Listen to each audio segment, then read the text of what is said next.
asalaamaaleykum waa Sénégal asalaamaaleykum waa àdduna tey boo leen gisee fu ñu nekk nii mooy Madinatu Salaam ñu seet si fi woon Cheikh Béthio Thioune jaamu Serigne Saliou soxna Adja Saliou mi nga xam ne dafa organiser journée xasaayit tey ci bésum 5 mai bi.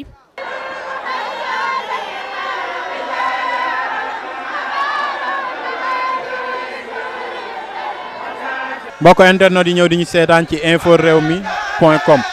tey comme ni ngeen ko gisee ñi ngi Medinatul Salaam biir kër Serigne Cheikh Béthio Thioune ñu taxaw ak kenn ci ay jóorinam Pape Assane Diouf doon ndongo tarbiya jóge Xelkom bokkoon ci ndongo yi Serigne Saliou yar moom moo yilif kuréelu xasaayid yi yëpp ngeen fiy gis tey ñu ñëw biir kër Serigne Béthio ci journée xasida bi soxna Adja Saliou organisé soxna Adja Saliou di kenn ci ay soxna Serigne Cheikh Béthio ñu dalal Pape Assane Diouf Pape Assane na nga def. maa ngi sant Serigne Saliou ñaan Serigne Béthio mu yàgg fi loolu tànn ak wér jërëjëf. Pape Assane bisu xasaayid bii nii te yow nag nga ko dundee yow mi nga xam ne yow yaa dirigé kuréelu xasaayidu Serigne Béthio yëpp.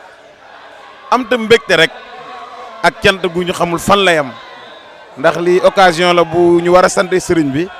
ndax ñenn ñu ci ne ci ñoom ay taalibi Serigne bi lañ nekk ci ay daara di ko fa def tey nag bu ñu amee Serigne bi mën a teew fii toog di dégloondoo ñëpp kuréel bu ci ne di jàng. te koor bu ne nekk ci biir kuréel boobu am nañ ci ak cant. mais Pape Assane li ñu jaaxal mooy dañu gis ay kuréel yu bëree bëri te ñoom ñëpp dañu mokkal xasida yi di ko tari xooluñu ko fenn mokkal ko seen biir dënn di ko tari loolu est-ce que yomboon na pour ngeen arrivé foofu. déet yombul ndax bu doon lu yomb foo dem gis ko jagle na nag ndax Serigne Saliou digal Serigne Béthio taalibe mi ñu fonk màggal gi fonk gàmm gi fonk xasaayidu Serigne Touba yi lu jiitu loolu it fekkoon na Serigne bi ak ñi mu njëkkoon àndal ñu sàkk woon ci sëñ bi mën jàng xasaayid yi sëriñ bi ne lu ci waay jéem mën ko loolu nag daa mel ne garab gu fi sax rek ku ñëw muy sa tawfeex nga mën a keru wala nga witti barkeelu waaye mel na nii mu yombee fii ci mbooloo mi lu tumuraanke la ci feneen loolu nag ak cant rek la mën a jur ndax bu fekkee am xel la ñi ne fii ñoo nit ñi ñoo nekkandoo ci école yi nekkandoo nit ñi ci université yi nekkandoo nit ñi ci barabu liggéeyukaay yi nekkandoo nit ñi ci fépp kon bu yombee nii day mel ne xel rek. mënul lu mel noonu ndimbalul sëriñ bi tàbbi na ci aksi fi nag yomb na ndax ndigal lañ ci am ci jàng ko ak jàngale ko ñi ñuy jàngale ndigal lañu am ci jàng ci dégg ci jàng ko moo taxit ka ñu jox ndigal li moo ñu ko yombalal rek mel ni soro ndax da nga naan c'était pas évident nga gis ay policiers ay journalistes gis naa leen fi ñoo xam ne ñu ngi ci kuréel ay maîtrisards ay nitu armée ay docteurs ay corps bu ne nga gis leen. ñu ne ci biir kuréel xasaayid di jàng chef de service yi ku ci ne ci biir am nañ ci ak cant vraiment. tey bis bi lan ngay wax sa dënn.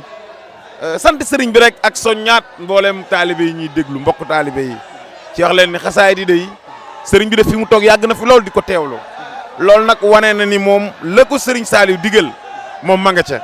mooy ñaax mbooloo mi ñu jàng xasaayid. jërëjëfati Serigne Saliou Mbacké Serigne Saliou Mbacké jërëjëfati. Serigne Cheikh Béthio suñu yaakaar àdduna ak àllaaxira yàlla na fi yàgg lool te ànd ak wér mbooloo mi comme ni ñu leen ko waxee woon ba tey ñi ngi biir Medinatu Salaam biir kër Serigne Cheikh Béthio Thioune ci journée xasaayid bi soxna Adja Saliou organisé soxna Adja Saliou comme ñi nga xamee di kenn ci ay soxnay Serigne Béthio tey ñu taxaw ak benn jànkatu xasaayid bu mag boo xam ne kenn du ko présenté ci kuréelu Serigne Cheikh Béthio gi muy Adjuma Sarr Adjuma na nga def. maa ngi sant bu baax jëriñ. Adjuma dalal ak jàmm ci inforewmi.com. waaw ñu ngi siyaare bu baax te di leen dalal aussi di ñaan sëñ Béthio suñu yaakaar yàlla na fi yàgg loolu te gën a wér Serigne Béthio yàlla na fi yàgg loolu te gën a wér. Adjuma journée xasaayid bi soxna Adja Saliou organisé yow nga nekk jàngkatu xasaayid ku la xam la ci jàng xasaayid ci kuréelu Serigne Béthio tey ñu gis mbooloo bi mu am ay docteur ay journaliste ay maîtrisards ay nit yoo xam ne xalaatuñ woon sax ne dinañ mokkal xasaayid tey ñu mokkal ko di ko tari sa suba ba tey ñu gis fi façon kuréel bu nekk yow loolu lan lay def ci yow.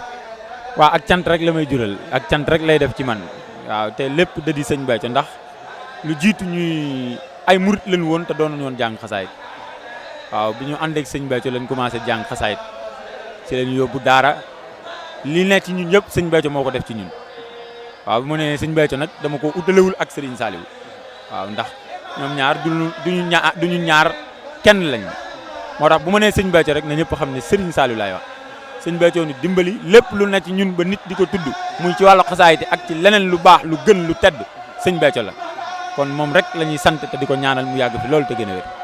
mais aju bu ñuy xool kuréel yi yëpp daf ci am benn nit bu mel ni Pa Assane ak yow bokku ngeen ci ñi taxool ñi jàngal nit ñi leen téye woon doon leen jàngal ba nu mokkal yéen tey bu ngeen gisee ñii ngeen doon xam ne yéen a leen doon jàngal lan lay def ci yéen te sëñ bi ni jàng nañ ni ki gën ci nit yi mooy ki jàng ba xam te di ko xamle tey mu dem ba yàgg Pa Assane mën nañu mbooloo bi yëpp ci seen loxo lañ jaaroon loolu tey lan lay def ci yéen.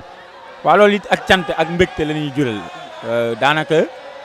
bu doon damay wax mérite bi yëpp jëwriñ universel Pa Assane Diouf la ndax lim ci liggéey de man de liggéeyuma ko ci te gisuma it kenn ku ko ci liggéey pour wax dëgg waaw am naa nag ñu ma jàngal waaye bu ma dee xool du xajat ci ñi jëwriñ universel Pa Assane jàngal kon te loolu yëpp ak cant la ñuy jural ndax benn lañu sëñ bi rek moo tax ñuy def waaye loolu ak cant la tourné gis kuréel xasaayit yi biir kër sëñ ba daanaka taatu garab bu ne kuréel xasaayit taxaw fa di jàng xasaayit loolu kéemaanu Serigne Saliou la